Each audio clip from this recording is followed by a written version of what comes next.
Buenas tardes. Vamos a leer otro pensamiento. Los espíritus nos dicen que el conocimiento es un bien que por más que se almacena, jamás ocupa espacio. Por el contrario, faculta más amplias facilidades para nuevas adquisiciones. Las buenas lecturas enriquecen la mente, calman el corazón y estimulan el progreso. Estamos seguros que esta tarde nos van a estimular, gracias a Vanessa, que va a estar con nosotros ahora hablándonos de Allan Kardec, Fundamentos de la Filosofía Espírita. Ella es neurocientífico y profesora asistente en la Universidad de Maryland. Es presidenta y fundadora de la Sociedad Espiritista de Baltimore, en Maryland, Estados Unidos. Es una de los oradores espíritas más activos de América. Participa en congresos, seminarios, simposios y lleva a cabo reuniones de mediunidad, tratamientos espirituales y talleres en los Estados Unidos y en el resto del mundo. Sus talleres se inspiran fundamentalmente sobre el concepto del control de las emociones y su papel en nuestra salud integral. Sus análisis de la neurociencia a la psicología y las enseñanzas espíritas profundas pueden impulsar a los cambios de vida de cada uno de nosotros si, lógicamente, nos dejamos aconsejar por aquellos que tienen más conocimiento que nosotros. Ahora, por favor, Vanessa Anseloni.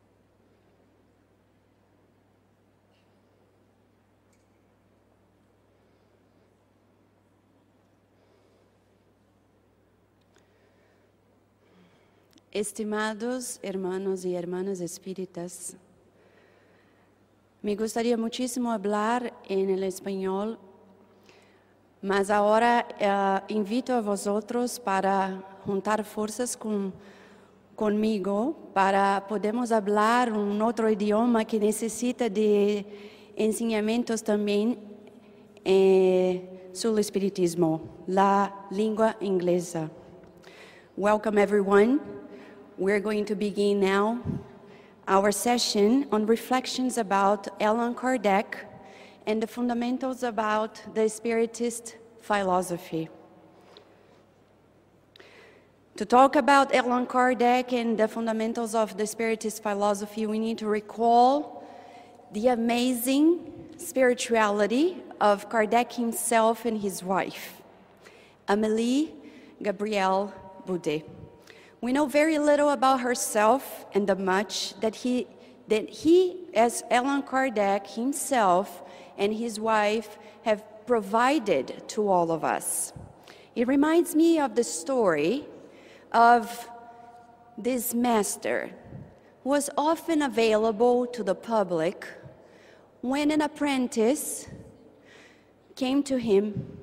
He was very excited about learning new things and approached the master with this great excitement that sometimes we feel when we are close to Divaldo Franco, Chico Xavier, and others. And this master invited this apprentice to have tea with him. They sat at the table. The teacups were right in front of them. And then the master turned to the apprentice and said, "Would you like to have some tea?" And he said, "Yes, master, please. So please tell me, what have you come here for?" And then, while the apprentice started telling him how much he was looking forward to learning new things, he then started pouring the water of the tea on the teacups. Very soon, the water started spilling out of the cups. Meanwhile, the apprentice kept telling about the things he wanted to learn with the apprentice. I want to learn this, and I want to learn that, and etc., etc., etc. Then, suddenly, the master kept pouring the water, and the apprentice realized that something was off with the master. So he turned to the master and said, "Hey, master, excuse me, but do you realize that the water is spilling out of the cup?" And he said, "Yes, I do. That's why you need to empty your cup first."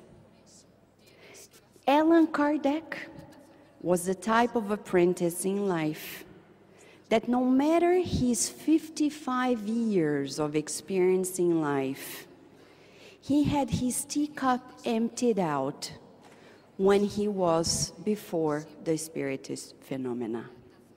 Allan Kardec was such an educator and a visionary that teaches us to date this amazing experience that before we revisit the fundamentals of the Spiritist philosophy, we need to empty out our teacups as well.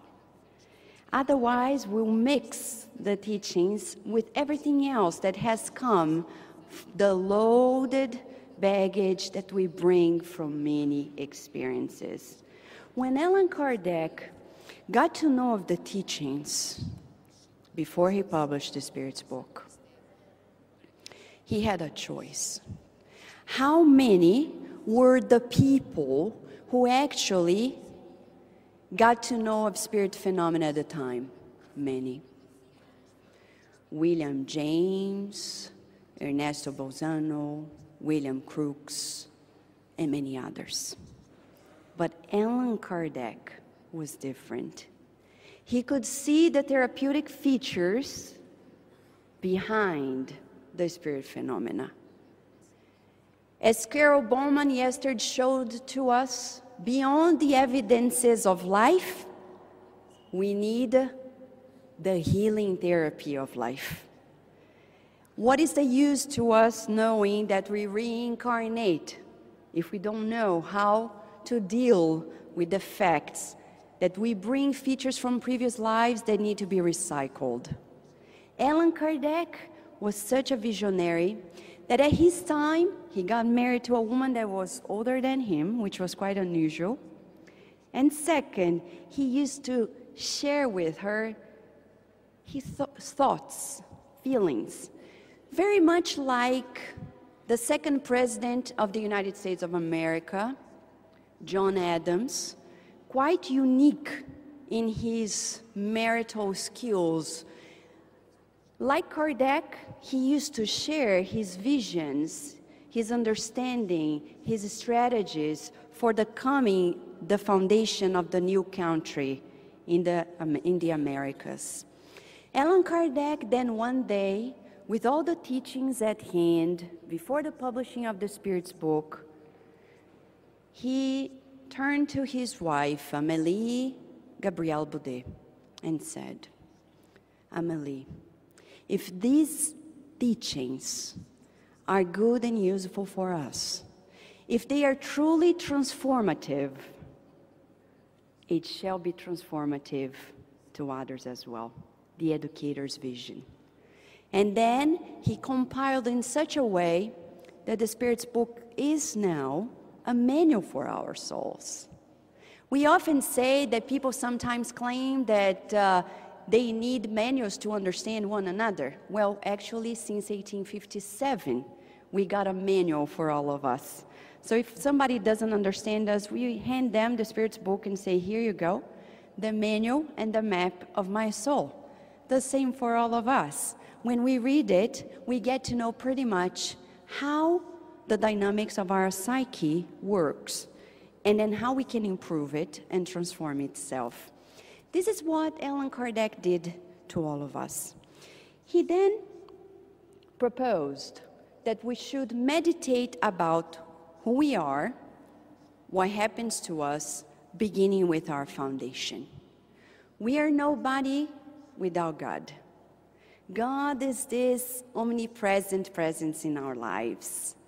this omniscience, this omnipotency. God can any and everything. And without God, who are we? We are nobody. Then Kardec invites us to bring God to our lives. Kardec himself brought God from the churches, rescued God, and brought God in our lives. There is no intermediary anymore between you and God, between us and God.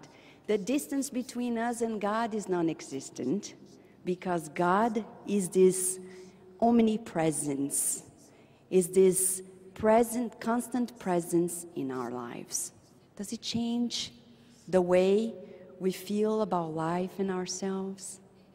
Totally. Absolutely. It changes the way we see ourselves in the mirror tomorrow. Because then when we look at ourselves, we're going to look at ourselves as if we were admiring, staring at this painting that has become a masterpiece. That's the reason why it's crucial for us to understand that whenever we put ourselves down, we don't believe in ourselves, we are not only insulting ourselves, we're actually insulting the Creator. In an analogy that recently was brought to us by a good spirit, he said, it's as if you were looking at a painting next to the painter, and you turned to the painting and said, this painting is iffy. Next to the painter. This is what happens to us when we look at ourselves and we don't believe in ourselves. And we think we are less than we really are. We are looking at the painter of the universe and we're saying, this painting here is iffy. It's not our problem anymore. Then we are turning to God and saying, it's your problem because you created me imperfect. I don't like that. So then that's why Jesus said we should love others as we love ourselves first. Turning to ourselves and working on appreciating this painting that we are. We are the paintings of God. Right here and now, it's as if we were in this beautiful gallery of life. Each and every one of us is a representation of God's creation. We are the true expression of God's mind. We are not imperfect. We get to know with Allan Kardec that actually we are perfectible. God hasn't created us imperfect, but perfectible. And in that, we get to know even more that when we pray, it's not something subjective. Our prayers are so real, so touchable, that our body responds to it. How do we know of it? Amazing scientists like Andrew Newberg showed to us at Penn State University that our brain actually responds to prayer. We can see that when we are meditating, praying, areas such as the frontal lobe change their activation. So next time people say, oh, well, you pray too much, what is that for? I know somebody who used to tell me, Vanessa, you're too prayerful. I don't know why you pray that much.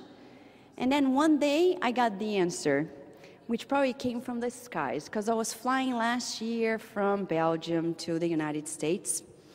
And then in this trip, there was great turbulence. And in this great turbulence, I was scared, of course. But then I reminded myself of Chico Xavier's experience when he got to know from Emmanuel that we should die in an educated and polite manner. So I said, you know, that's a lesson for all of us, not only for Chico. And then I started praying. And of course, when you have fear inside of you, psychology explains that you bring features from the past and probably from a previous life. I started praying with my hands closed tightly to one another, praying, and of course tears were rolling down my eyes, and I was like blessing everybody, saying, guys, if I don't see you this life anymore, I'm fine, love you, all of you, see you sometime in the spirit realm, next life, whenever. And that's when a guy that was seated next to me, he held my arm.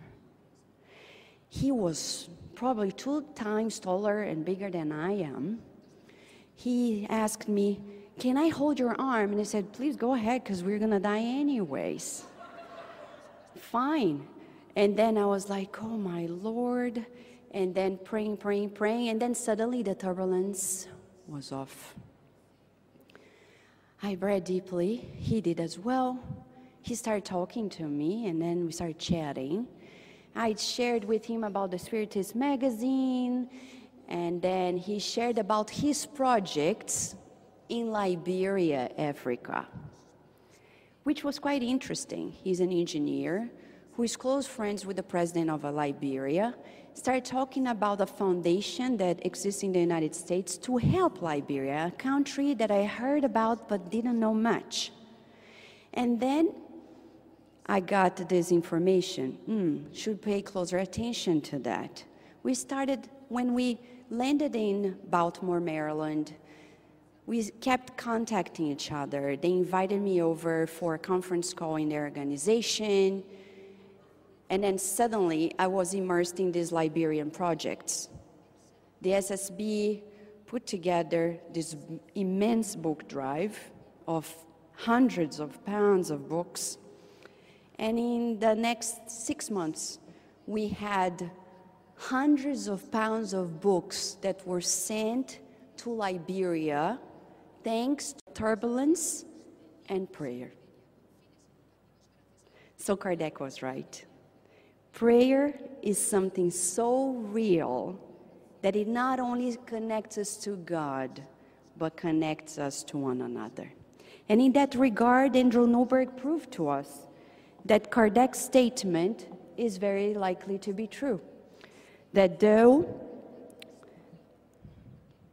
through a sincere prayer, which is a spirit magnetization, one induces a quicker disaggregation of the perispiritual fluid in the gospel according to Spiritism. And through that, we learn with Kardec that we are prone to evolve. We're not here to be the way we are. Different from the painting, we evolve. It's those living paintings in the universe that become prettier and prettier and prettier over time. How does that happen? With experience such as the one of what we call this evolution in 2 worlds that Andrea Luiz explained to us so well. We were created simple and ignorant, not at human level, because sincerely, humanly speaking, as a scientist, we can barely understand the brain inside of our skull. Imagine if we could believe ourselves that we are created simple and ignorant. No, we are not created simple, ignorant at human level. It's way before when we were spiritual principles, doing these internships in matter from the mineral to the vegetable, animal, and then the human kingdom. It's this spiritual progress that happens to us. And through that, we have these beautiful bodies responding to our consciousness. And a parenthesis here. Andrea Luiz, as the spirit doctor, he teaches us in the book Evolution in 2 Worlds, chapters 5 and 6, these trillions of cells, they are actual, like little animals. He named it animalculos. And he says, these are cellular consciousness depending on us.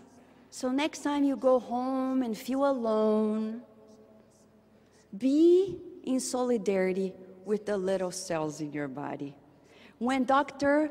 Ender brought to us the teaching that we only feel alone when we're not in solidarity with others, solidarity begins within ourselves.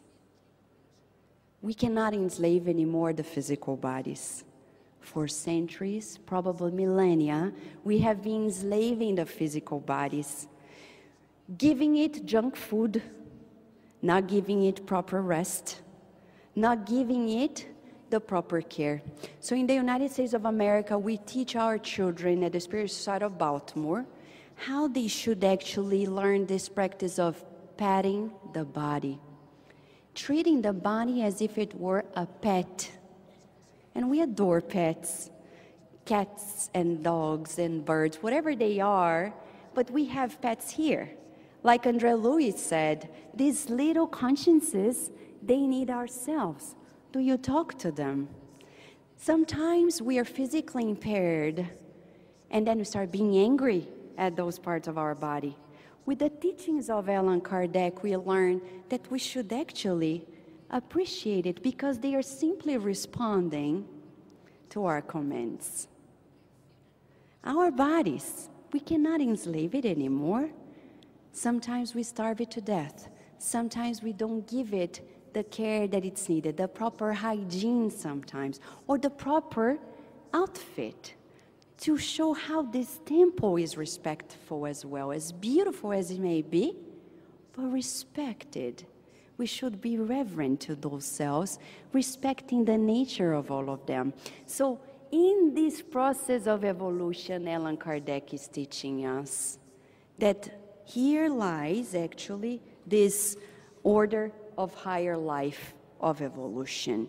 And in that regard, we learn not only that, we learn that inside of all of us, there are emotions. Nowadays, neuroscience, through the amazing leader of the neurobiology of emotions, named a Portuguese neuroscientist who lives in California, United States, Antonio Damasio, he teaches us that our reasoning depends on our emotional processing. We are emotional beings. It's likely that the 21st century, our schools need a true revolution in regard to teaching us the emotional education. How should we educate our emotions? By repressing them or by liberating them totally? We need schools for emotions. And Spiritism, since Kardec's time, is at the vanguard of this proposal. How do we know it?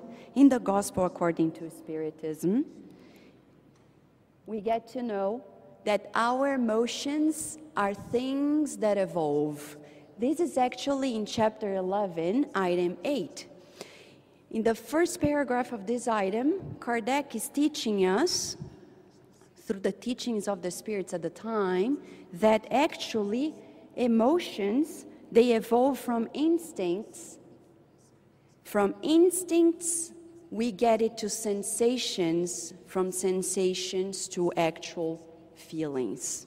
Some things in our lives are still at emotional, instinctive level. Maybe your anger management is still, let's say, fictitiously, at instinctive level. If somebody says something, you whip it out with something else. But then, let's say, in regard to generosity, you are already at the feeling level. So generous that if somebody needs your coat, you would not think twice by sharing the coat with that person. Some things inside of us are already at feelings. Others are still at instinctive level. And Spiritism says, work on it. Work on it. Transform yourself. Dominate your bad tendencies. Let's rename it. These unhealthy tendencies. And then, so much so, the proposal of Spiritism in its philosophy is a way of living that nowadays with science, we get to know that actually the spirits of the codification were right. When they proposed that we became more reconciliatory. How did they do that? How did they propose something that people think it's impossible? Some people tell me, but to forgive, Vanessa, no, too hard. I can't get over it. Well, science since the year 2000 has taught us that we not only have the violent instincts inside of us, but we actually have the genes that predispose us to be conciliatory. Who told us so? Several scientists, amongst them, Franz de Waal from Emory University. When he taught us in studies like this one, this is an actual picture that he published in this very renowned scientific journal, Science. He showed to us, by studying primates, like the chimpanzees, that after a conflict, they actually seal the reconciliation with a mouth-to-mouth kiss, much like human beings. We're not the only ones. It's not only the primates, but it's what he calls the phylogenesis that brings those characters to the human species. And here we are. So the spirits were not kidding with us when they proposed that we work on ourselves to become conciliatory. They actually were proposing to us something that is ingrained, that is inside of us. And in that regard, they said, if you can't make it in one life, well, there are many lives. Many lives, and like Brian Weiss said once in one of his books, many masters, the masters within ourselves, because we learn with our own selves. We can only recognize the wisdom of someone if we know of it. This is something that only, for example, in the Portuguese or the Latin languages, we can understand very clearly with the root meaning. We can only recognize something if we know of it. Nós podemos conhecer uma coisa, reconhecer se la conocemos, primeiramente. This concept is something that is within ourselves. I can only recognize the wisdom of the Christ if that is already inside of me. Because many looked at Jesus and couldn't understand him and still don't. And here we are to grasp a little more about it. So Kardec says we have many opportunities, and that opportunity is named what? Reincarnation. It's when we get this new body, this newly formed body, in such a way that science again brings to us that this way of living is not a fictitious choice, but an actual scientific understanding already. Like the teachings that Carol Bowman brought to us, and when she mentioned Dr. Stevenson, clearly in many of his scientific journals and then the books that he shared with the lay public, we get to know of the many evidences on our many existences and the healing aspect of reincarnation. That's our focus. We're here again to know more, know less than to evolve, to progress.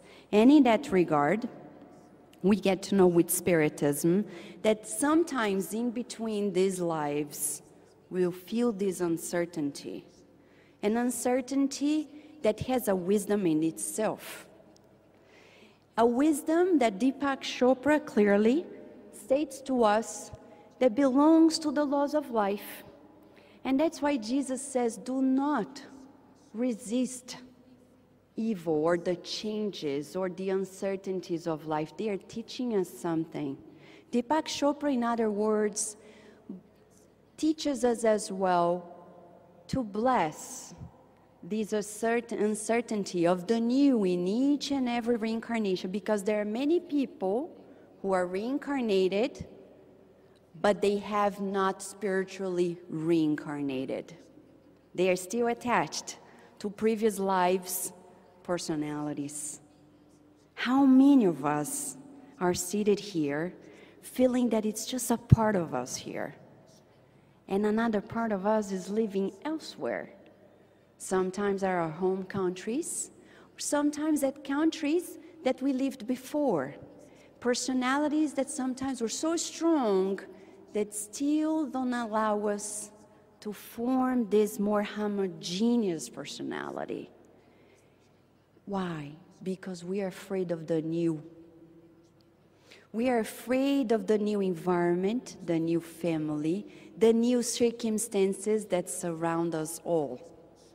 So then the teaching that Spiritism brings to us in this philosophy of life, of living, is the same that Deepak Chopra brings to us.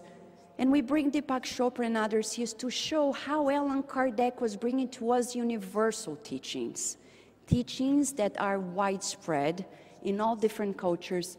Deepak Chopra tells us, in this wisdom of uncertainty lies the liberation of the past, of the known, which is the prison of the past conditioning. So whenever we are stepping in a circumstance that I find, this is new to me, it's puzzling, immediately and instinctively, I will tend to run away from it. I'll tend to be frozen, like animal instinct. If you present to an animal something that threatens its survival, it's going to make two choices, one of the two choices, either flight, run away, or fight. How often these are the only options that we find in life? This is animal level. At human level, we need to have a third option, which is to work on it.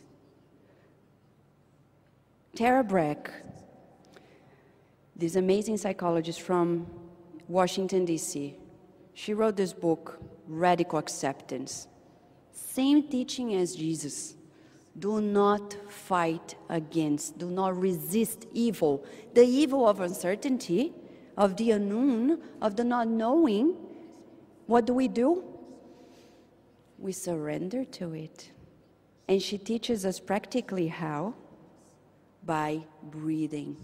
Breath is our way of grounding ourselves in the present now. Right here now. If you close your eyes for a minute, allow me to walk you into this practice you can use in your daily life. Whenever you're presented something that makes you feel resistant to it, think about this. You have two choices. Surrender to the wisdom of this uncertainty or fight against it. When you fight against it, it's as if you're putting a knife in your hand. And if you try it now, put your finger in the middle of your hand, push it, and then resist it. It hurts more, doesn't it? Does it hurt more? It does. So what do? You do as Jesus said, do not resist it. Let it be. And with our breathing, we can let it be. How? If you close your eyes for a minute and you breathe in deeply and breathe out deeply, it's our way of grounding ourselves in the present and finding this non-resistant state. Jesus never resisted anything. And Spiritism teaches us this wisdom, a wisdom that will ground us in the present moment, which is, as Eckhart Tolle told us very clearly, that actually when we are not in the present, we are actually living this negativity. When we are living too much in uneasiness, anxiety, tension, worry, and fear, we are living too much in the future. When we are actually feeling guilt, regret, resentment, sadness, and bitterness, we are living too much in the past. Jesus did none of these two things. And Kardec taught us this in the Gospel according to Spiritism, teaching us that we should live in the present, eliminating those two possibilities there. And in such a way that feelings such as envy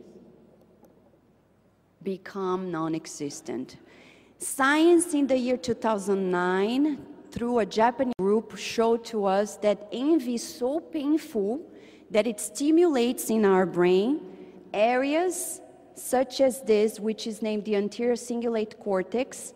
When you're feeling envious, you are stimulating an area in your brain that is correlated to pain processing.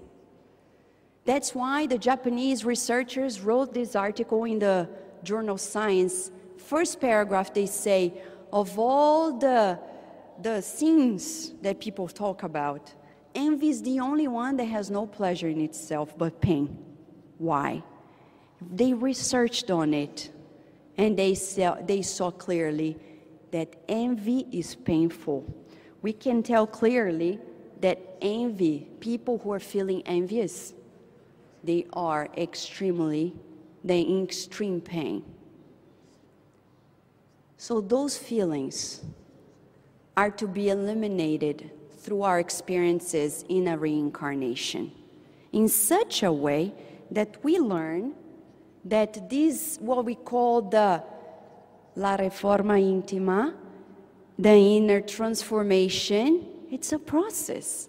When we read the book Paul and Stephen by Emmanuel, we read that Paul had to walk from Saul to Paul. We walk this stairway of transformation step by step. Nobody knows that inside of us there is this transformative being, and it's only on us to go from the desert of our anguishes to the cave of our fears, and then to submerge into the beauty of life when we start serving others, like Paul. And when he learned to serve without ego, he found himself.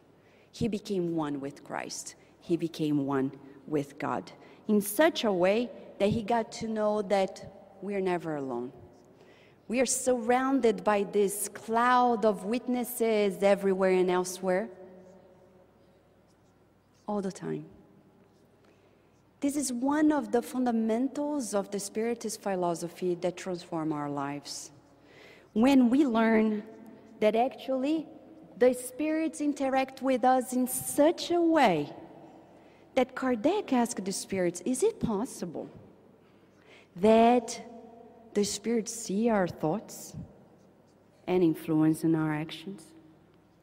And they said, to a greater extent than you imagine. So, if you imagine it's this much, it's greater. But if you think it's this much, it's greater. Whatever you think it is, that's what the teachings of Spiritism are telling us.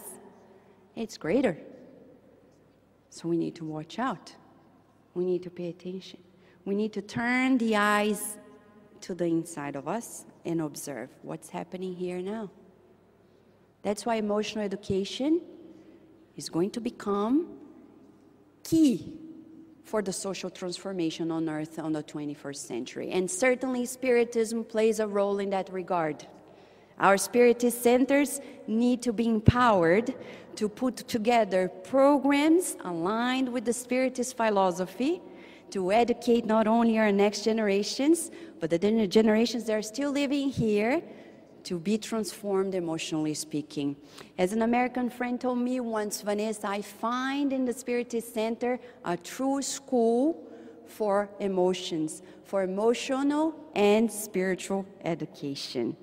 Otherwise, we will learn with the spirits that actually, when we communicate with spirits, we are all mediums anyways. The fact that we reflect thoughts in a tune with other minds makes us mediums. And if we don't watch out, we're going to undergo these symbiotic challenges that can become true obsessions. Obsessions that one day can happen at our very tables, as we learn in the book Missionaries of Light. When André Luiz turned to the spirits that were next to him and said, what are these spirits eating with incarnates? And he said, oh yeah, how come? He asked, do they really eat with them? Oh yes, they do. They are a group of people that are related to them due to morbid attachments. Is that possible? Is that possible? Why does that happen? Because our homes are not aligned spiritually speaking. Thus, we open the doors of our spiritual defenses. So we're going to change the way we eat when we leave here today. At our next break, we're going to look around our tables and see who is eating with us here at the hotel, back home, knowing that we are never alone. We have spirit company in such a way that we're going to learn that the climax of life becomes the spirit of service. This spirit of service that becomes, as we say in this amazing teaching, this natural and spontaneous expression of one's inner growth and awareness of the connection with the source of all. And thus, learning the magic trick of serving others like we have been learning with many, like Raul Teixeira, Divaldo Franco, and the amazing Chico Xavier as well. And as such, understanding finally that the climax of the fundamentals of Spiritism lie in this statement: without charity, there is no foundation. A charity that lies in this heart connection, a heart connection that the Nobel Prize Elizabeth Blackburn taught us very clearly, that in our DNAs we have the end caps named telomeres that can be reduced if we're under stress, but they can be recovered or be protected when we feel compassionate.